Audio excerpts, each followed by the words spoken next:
I hope that you're all doing well. This is me, Sayyid Shujatullah. Welcome to T1 Academy.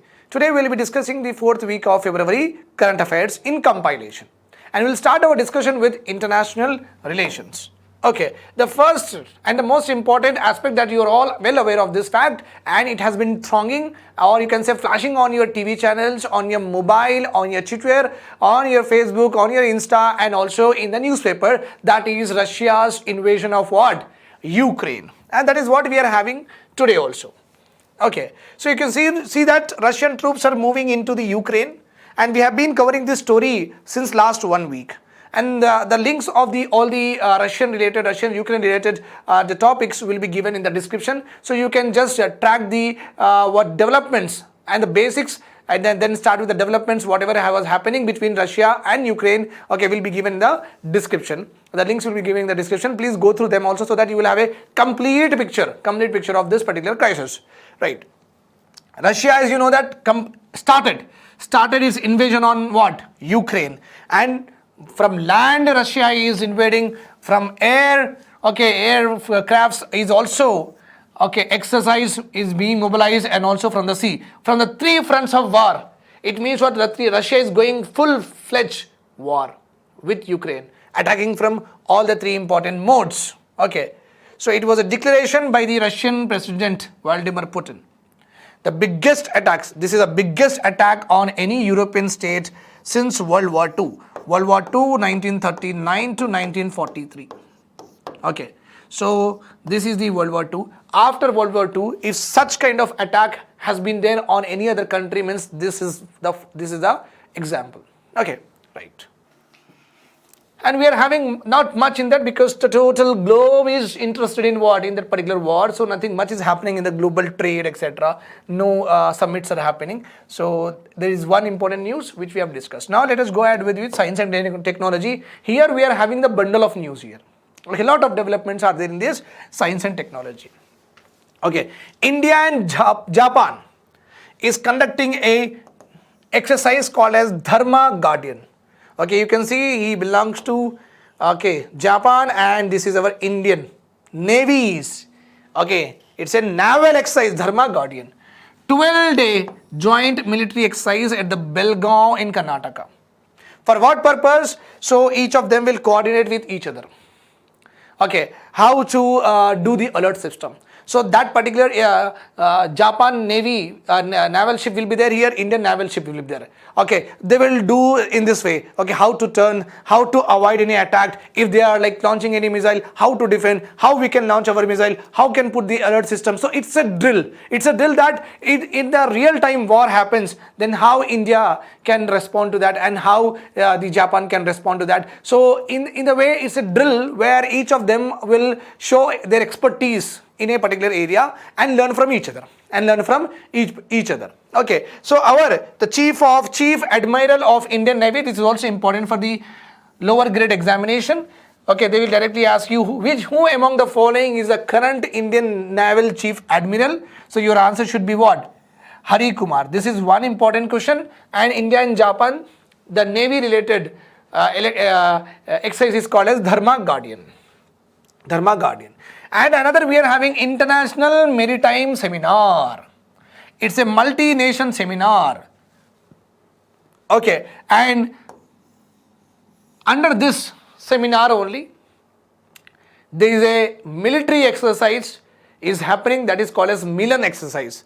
Okay, multinational Milan exercise at Visakhapatnam from February 25 to March 4th. Multilateral Milan exercise. Okay, 40 countries will participate in this particular seminar. At least 30 countries are already, like US, Australia, France, Japan, they have deployed their warship for the exercise. So in near Visakhapatnam, okay, almost around 40 countries will come, 13 already have deployed their ship, and an exercise will be held among all of them. Remember this point. So Milan exercise is a multinational, almost like 40 countries are there. Now let us see Eastern Brigade, 6th. This exercise also began. So you can see here Eastern Brigade 6 air exercise, and this is like aircrafts. it is between Indian Air Force and also Oman Air Force. Okay. So Air Force drill they are doing, means how to move like this, how to avoid any attack, how to avoid any missile, like that they do drills. Okay, they do ups and downs and go into the mountains in this way. Okay, so that they will do. Okay, again share the same expertise and resources with each other. Okay, so this is Air Force related exercise. The two countries also go for Navy exercise. So we are having two here. One is Air Force exercise is called as Eastern Brigade, and the two countries will also go for what? Navy exercise also. That exercise name is Nasim al-Bahr. Nasim al-Bahr. Remember this one. It is biennial. This exercise is biennial, means once in 2 years. Once in 2 years. Remember this point. So Air Force, Eastern Brigade, and Navy's Nasim al-Bahr. These two, this one and this one, between India and Oman. India and Oman. Already India and Japan, what we have learned? Dharma Guardian. Dharma Guardian. It is for Navy only, no? Yes, it is also for Navy. Yes. Now we'll go ahead with National Strategy on Additive Manufacturing. See students, additive manufacturing is also called as 3D printing. 3D printing. And you know that anything with regard to 3D, you can only imagine with the help of what? Computer. Okay. So this particular additive manufacturing, with the help of this word, you would have understood that it has got a lot of significance in what? Industrial production. Industrial production and the systems. Means the equipments and tools could be produced with the help of this additive manufacturing. Basically. Now generally what happens if you want to make chutney, okay, then what you have to do, you will generally make with manual, right or wrong? With the hand, the steel will be made in this way, and you will have that grinder stuff made up of, like manually you do it. That is called as analog. Now, if anything you want, okay, in your industrial processor, if any equipment you want, any tool you want, so instead of going with this manual manufacturing, which is also called as analog manufacturing, with the help of 3D, we are going towards what? 3D manufacturing. Or you can say that digital manufacturing. Okay, so hence it is also called as 3D printing. 3D printing. With the help of this computer, okay, computer aided designs will be made. Computer aided designs will be made. If I want a hammer, in the computer, if I draw the shape of the hammer, automatically here layer by layer, okay, a hammer will also come. Right, with the help of this, I can understand the strength of that particular, okay, that hammer, the reliability of that particular hammer can be easily understood with the help of what? The design that I make in the computer is reflected in what? In reality. Okay, printing will happen. Okay, you make the design in the computer, printing will happen, just like whatever we do in our computers also. We write and we'll take the printout. No, the same thing will be there. Here, designs will be made here. And in reality, you will see that particular equipment. So with the help of that, you can understand, you can see that what is the strength, what you require, what are the changes, the modifications you can do at your ease, and you can make your process of production very efficient. That is called as additive manufacturing. Okay. So this particular strategy, very important, was launched on 24th February 2022, recently only. So with the help of this strategy, what is the government aiming for?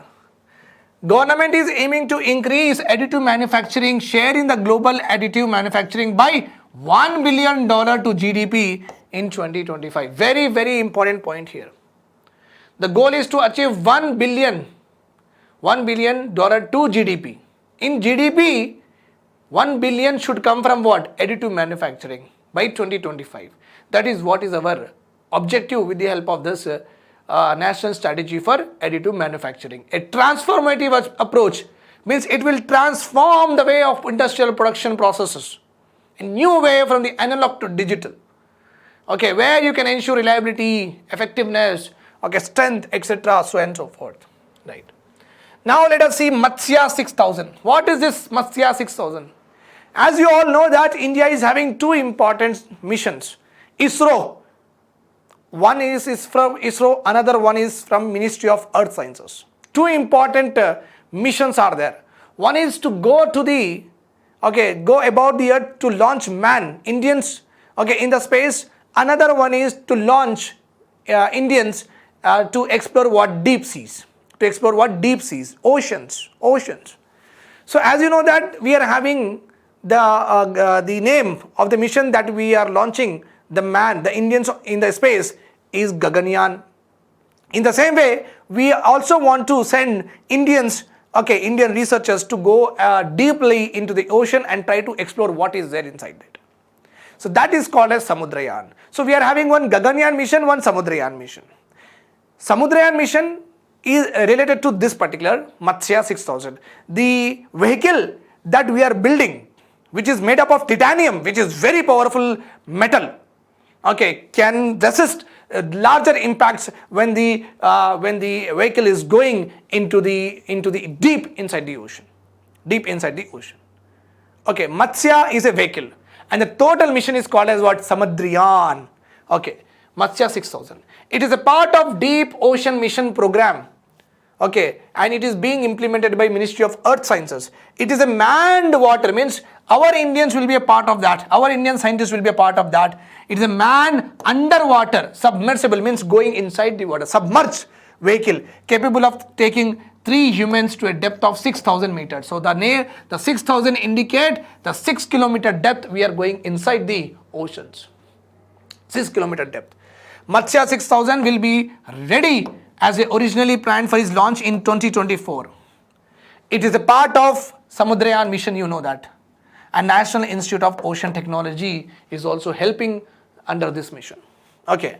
So what it is the main objective of this program? For what purpose we have launched? We have launched to explore any non-living resources we are having. Non-living, not for the living organisms or for fishes or for exotic things, etc. We are not interested in that. We are interested in non-living resources like polymetallic nodules. Okay, polymetallic nodules, which could be manganese. Okay, any gas hydrates are there, which is important for our energy security. Hydrothermal sulfides are there, in which these are all very important for the industrial processes, for the well-being of a country. Okay, so we are going to explore that. Do we get this or not? Okay, these are the rare resources. India does not have much of it. We import a lot of them. So that's why if we are able to find these resources within our own territorial waters, then it will be like balle balle for us. Okay, we'll be very happy in this way. Okay, so remember, Matsya name is a vehicle given to the Samudrayaan mission. Right. Just like we are having the manned space exploration mission, we call it as what? Gaganyaan, no? So here in the same way, Samudrayaan mission, the capsule, here the capsule or vehicle is called as Matsya. In space exploration mission, the vehicle is called as Gaganyaan. Okay, right. Now Cygnus spacecraft, you can see Cygnus spacecraft. Okay, this spacecraft is actually belonging to USA. America's private player has built it. That private player is nothing but America's Ambani, Billas will be there. No, a private investors, a private person has built, a private technological organization, Northrop Grumman. They have built this particular Cygnus spacecraft and gave to what they have built and gave to what? NASA. And NASA has launched this to International Space Station. So you can see this particular part is, no, this is International Space Station. Here people will live. Here astronauts will go and live and observe the total Earth. If any kind of dangers are there, they will inform to us through the communication. Right. So you can understand here that this particular Cygnus spacecraft, it is a research laboratory. It is a research laboratory. Went and attached to what? It has dock. We call it as dock. Parking of these spacecrafts are generally called as what? Dock. It has docked to International Space Station. Okay. Built by USA private player Northrop Grumman's the 17th commercial resupply mission to International Space Station for NASA. NASA, okay, one of the important objective, it has lot of resources. NASA has sent lot of resources in this to grow plants without soil. Okay. So lot of chemicals, lot of things has been sent under this particular spacecraft so that the astronauts can grow plants without the help of soil. So this is a major important aspect of it. Now we are having Cobra Warrior 2022. Cobra Warrior 2022. See, you can see here. You can see here aircrafts. Indian Air Force will deploy indigenous light combat aircraft. Light means less in weight. Combat means, okay, can be used in war, warfare aircraft. Tejas for multilateral exercise called as Cobra Warrior. Multilateral means in this particular, okay, exercise, Cobra Warrior exercise, you will see the participation of India, you will see the participation of UK, Belgium, Saudi Arabia, Sweden and US. So many, it is also a multilateral exercise. Air Force exercise, my dear student, Air Force, and we are deploying the light combat vehicle Tejas here. Tejas, remember this point. And it is being held in UK. Okay, and we are sending how much? 5 Tejas aircrafts we are sending to UK. And at the UK, at United Kingdom, at the Britain, all these nations will meet and they do all this stuff. And they do all this drills. Okay, that is Cobra Warrior 2022. Now let us go ahead with science and technology was done, international relations were done. Let us now see something with regard to history, art and culture. Okay, what is Azadi Ka Amrit Mahotsav? This term has been in news, okay, since we have celebrated the 75th Indian Independence Day. Okay, on that day, to commemorate that day, the government of India is continuously initiating lot of events to celebrate the 75th anniversary of India's independence. So every other month or every other 3 months, something will come up. Something new will be started by the government of India to enjoy this 75th anniversary of India's Independence Day. Azadi Ka Amrit Mahotsav. It's an initiative of the government of India to celebrate and commemorate 75 years of progressive India. So in this, government will try to glorify people, those who have given their life for the independence of the country, and after that for the development of the country, their contributions will be recognized. We are remembering the 75 years, what we have actually done, what is the contributions, cultural contribution and achievements of various people in this particular 75th anniversary of Azadi Ka Amrit Mahotsav. Means the people who have contributed for the development of the country in the last 75 years. So one by one we are going to know about them. That is what is called as this program. Okay. Then what is Dhara? Dhara is an ode to Indian knowledge system. It's a series of programs. Ode means what? Series of programs. Okay. In these programs, lecture demonstrations will be given, celebrating and showcasing India's contributions and achievements across diverse fields. So in this particular Dhara, okay, government may start a series of programs with regard to Indian scientist contribution. The government may start a series on sports person. The government may start a series on literature person who has contributed immensely. So diverse field, this particular showcasing India's achievements and talents with regard to diverse fields. That is called as Dhara. Okay.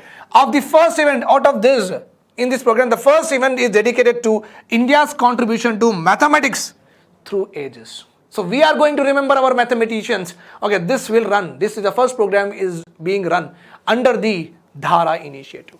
Under the Dhara initiative and in the PIB news, okay, this particular chart was given. Okay. Sulba Sutra, oldest extant text. Sulba Sutra, a person. He belongs to 800 BC mathematician. He gave the use of Pythagorean theorem. That's we know the Pythagoras, no? Okay. So you might be aware of it. So his contribution to the Pythagorean theorem. So we are just trying to know what actually our scientists have done, what actually our ancestors have done with regard to mathematics. Then we are having Pingala's Chanda Sastra. Okay, he belonged to 3rd century BC scientist. Okay, he laid the foundation for various combinatorial techniques. Combinatorial techniques is one of the mathematical aspects. Aryabhatta belonged to 499 CE. He has given how to do the square root. Okay, how to do the cube root based on decimal place value system. He has given differential equation of sine function, etc. His contribution is restricted to this particular aspects. Brahmagupta, he has given fully discussion with regard to arithmetic operations with zero. Arithmetic operation with zero. He also introduces a profound law called as Bhavana law of composition for solving quadratic intermediate equations. So the things will sound very technical, so we don't have to go in the deeper of it. Okay, what does actually mean? That is anyhow mathematics people will be aware of it. Those who are a science background or social background, just read it as it is, that is enough. Sometimes you have to butify. That's not a wrong thing, because factual things, what you will do? Factual things you have to butify only. Brahmagupta also helped in the evolution of arithmetic, geometric, algebra, and contributed also to trigonometry, theta, sin theta, cos theta, like that.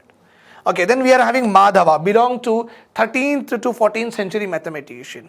He discovered the infinite series for pi. And also gave the Gregory-Lignez series and other trigonometry. He also worked in trigonometric field. Fine. He pioneered the Kerala School of Astronomy and Mathematics. So he is involved in the building of this Kerala School of Astronomy and Mathematics. This school is also have got international fame. Okay, this school is credited with genesis of modern sciences in Europe a few centuries later because of him, because of Madhava. Modern sciences got established in the Europe because of this school. It's a very, very, very great achievement from the India's part. Okay, so this is given. So these 5 people have been remembered under the Dhara program of the Government of India. It is there in our PIB. Okay, PIB website, government website. These are all mentioned. These are only mentioned. That's why we are studying this much. As we know that many scientists are there. We are having Hargobind Khurana also. Okay, we are having Ramakrishna also. So many other scientists are also. Susutra is there, Charaka is there, many other. But these are what we have to remember under this Dhara program, because they are only mentioned, right? Then Archaeological Survey of India, underwater wing. You know that what does Archaeological Survey of India will do? Archaeological means old survey, any old things we have found. Okay, its work is to just go on excavating things and try to find out that what our ancestors has left for us. That is what they do. Archaeological Survey of India, and you know that they generally do in the they on the land surface only. Okay, they try to find out things on the land surface only, but they don't do much of the research in rivers, in Godavari, in Krishna, in seas. They don't do that. So this Archaeological Survey of India has also got an underwater wing, but the underwater wing was defunct. No one is actually there in that particular wing because it is a defunct and skilled manpower is not there. Okay, that is why. Now, it has been revamped. It has been now revisited, operationalized. So, we are going to do underwater research we are going to do. In West Coast, we are going to do Dwaraka, okay, in Gujarat and Maharashtra. And here, in East Coast, we have selected Odisha and Tamil Nadu. So Gujarat, Maharashtra, Odisha, Tamil Nadu. Here we are going to do what? Underwater excavations we are doing, and we will find something new. That is our expectation. Okay.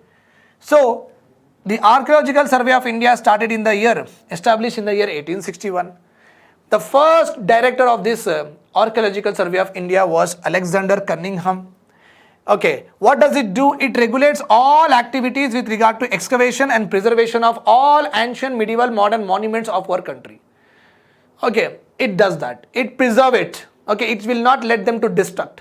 That is what their job is. And they do this with the help of an act called as Ancient Monuments and Archaeological Sites and Remains Act of 1958.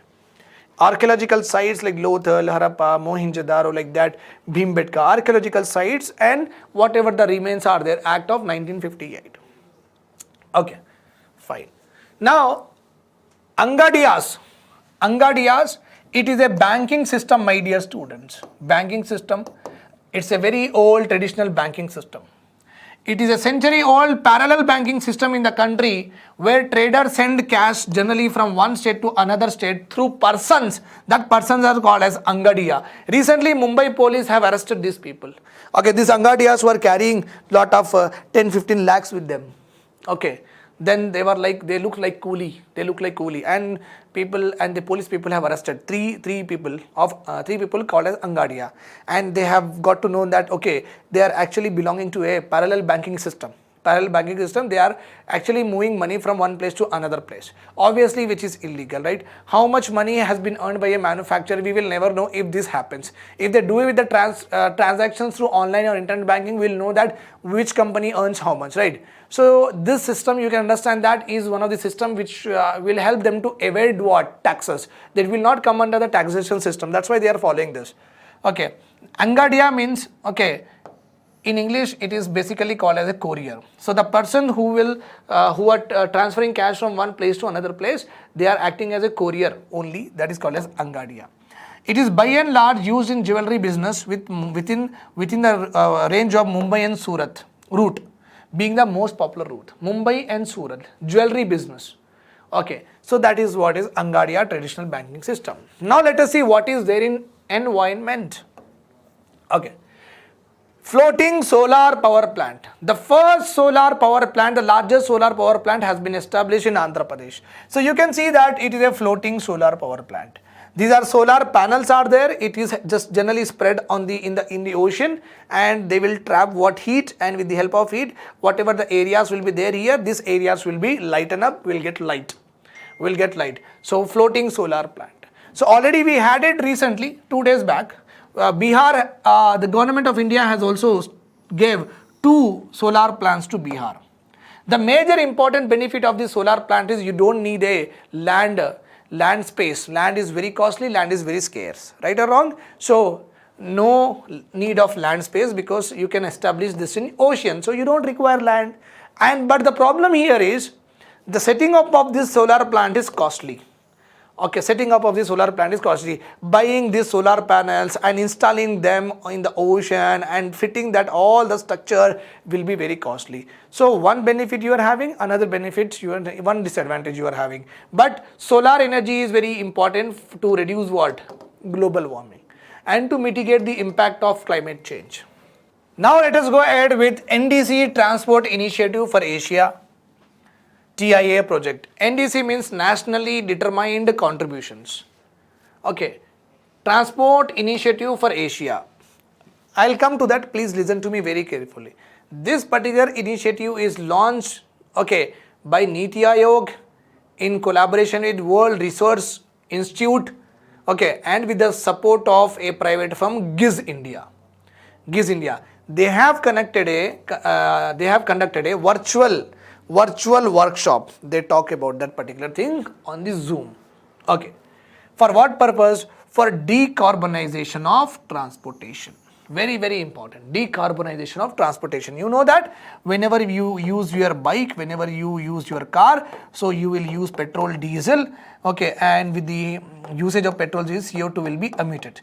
CO2 emissions are called as carbonization. These are carbonization means they emit CO2. So they have launched an initiative called decarbonization only in transport sector. Okay, they want to reduce what? CO2 emissions. So they want Asia's network along with India, they wanted to make the transportation non-decarbonization. Okay, decarbonization, financing for decarbonization of transport as part of NDC-Transport Initiative for Asia. Okay, transport, TIA means Transport Initiative of Asia. Okay. So remember this initiative launched by whom and for which sector? Launched by these 3 important organizations. The sector here is transport. If they ask you energy sector, wrong. If they ask you health sector, wrong. What sector is targeted under this NDC Initiative for Asia Network? Transport sector is targeted. Now let us see what is there in governance. Nikarshan Sadan. Dredging Corporation of India. This is in Hindi, this is in English. So you can see what is happening. So whatever in the river, okay, because of river is flowing like this. Okay, along with the river channel, what happens here? Whatever the gravel, whatever the sand will there, no, this sand will also come. Will get deposited in what? In the ocean like this seas. With this, what happened? The the water here will become very shallow, okay, and will start spreading inside, because the depth is not there, no, that's why it will move here, so here lot of sand is there, that's why dredging is nothing but taking out sand. So this is what they are doing. You can see that with the help of this picture. Its headquarter is in Visakhapatnam and it comes under the Ministry of Shipping. Okay. Then Ombudsperson app. This app was launched for the purpose of grievances that may come across with the implementation of Manrega scheme.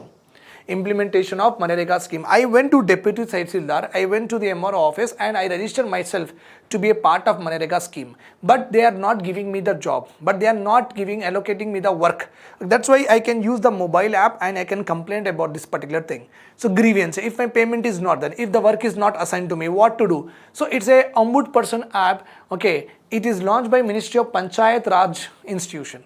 Panchayat Raj Ministry has launched it, and if any Manrega people are having a problem with any of the officers or with the government or with the implementation of the scheme, they can use this app and they can register their complaint. Okay, so it is governance is called as redressal, is part of governance only. Now, RameshBabu, praggnanandhaa, okay, you can see here, you can see him, praggnanandhaa. So he was also greeted by Prime Minister Modi ji. Okay, so our Honorable Prime Minister has literally gave lot of accolades to this Mr. Ramesh Praggnanandhaa for winning against the noted and one of the world champion Magnus Carlsen in the online chess tournament. So he was very young, but he has very young, but he has actually defeated one of the world champion Magnus Carlsen. Okay, very great achievement here, not a small thing. Okay, so please remember this, the person is important here. Okay, then let us see the bullet headlines. India and France have agreed on a roadmap on blue economy and ocean governance. This is important. With which one of the following country India has made a pact with respect to blue economy and ocean governance? They will give Japan, China, like that. So it is Japan. Sorry, it is France. Remember this. Okay. Then the first biosafety level 3 containment mobile laboratory of South Asia was inaugurated in Nasik district of Maharashtra. Very important. Biosafety level 3 mobile laboratory means it is a van. It is a Omni van, you have seen, no? It is like Innova, like that. In that all diagnostic, okay, to identify virus, to diagnose virus, to find out the virus, okay, all that instruments are there. So basically it will move around various places and try to see any outbreak of diseases are happening or not. With the help of that, we can early detect any emergencies and we can make our people also secure. That is called as what? Level 3 here means upgraded version, means more sophisticated technological van, that is. Okay, laboratory, moving laboratory. Okay, goes around and try to take samples and try to find out that if any outbreak of diseases are happening in the country or not. It will add power to our health infrastructure for sure. Okay, any viral infections, potential that may cause to human beings. Built by Indian Council of Medical Research and Cleanside. Please remember this. Now, Corbevax, India's first indigenously developed receptor binding domain. Very important. Corbevax, okay, it's a vaccine obviously, developed by Biological E Limited. First, this is important statement for the lower grade examination. Then Ramanujan Prize was given to young mathematician, Professor Neena Gupta. She belongs to Indian Statistical Institute in Kolkata. So in a virtual ceremony, because of COVID, etc., she was not called on the dais and podium and was garlanded in that way. Virtually, she was given this particular award and everything will receive by post. No need to worry. Okay. So your thing will be your things. Okay. This is about this week current affairs. I hope that you're all following all the lectures in a very concentrated and focused manner. Do hook to this particular series so that you will definitely get benefit out of it. Thanks a lot for listening to me. Have a nice day. Do subscribe to the T1 channel and hit the bell icon.